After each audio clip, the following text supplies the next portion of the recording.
Elappara Kozhikkanam B1 arts and sports ക്ലബിന്റെ ആഭിമുഖ്യത്തിൽ ഒന്നാമത് ഓപ്പൺ കബഡി ടൂർണമെന്റ് മെയ് 2, 3 തീയതികളിൽ കോഴിക്കാനം 1ാം ഡിവിഷനിൽ പൊതുമൈതാനിയിൽ വെച്ച് നടക്കും. കേരളത്തിന് പുറമെ തമിഴ്നാട്ടിൽ നിന്നുള്ള ടീമുകളും മത്സരത്തിൽ പങ്കെടുക്കും. ജില്ലാ പഞ്ചായത്ത് അംഗം മിനി സാബു മുഖ്യ അതിഥിയായി പങ്കെടുക്കുന്ന യോഗത്തിൽ ഗ്രാമപഞ്ചായത്ത് അംഗം ആൻഡപ്പൻ ജേക്കബ് ലോഗോ പ്രകാശനം നിർവഹിക്കും. കൂടാതെ ജനപ്രതിനിധികൾ, മത സാംസ്കാരിക നേതാക്കൾ യോഗത്തിൽ പങ്കെടുത്ത് സംസാരിക്കും. 3ാം തീയതി നടക്കുന്ന സമാപന സമ്മേളനം Vandiperiyar KMJ trust chairman M Ganeshan ഉദ്ഘാടനം ചെയ്യും. സാമൂഹിക പ്രവർത്തകനായ ഗിന്നസ് മാണസ്വാമി മുഖ്യ അതിഥിയായി പങ്കെടുക്കും.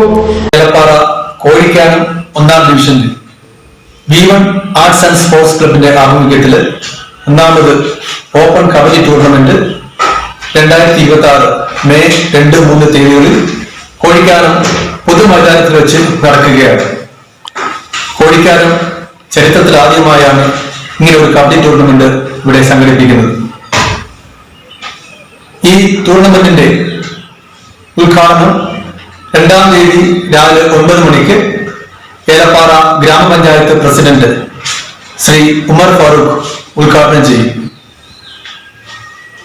Ward member Shri Andappan Jacob ഇതിന്റെ ലോഗോ പ്രകാശനവും.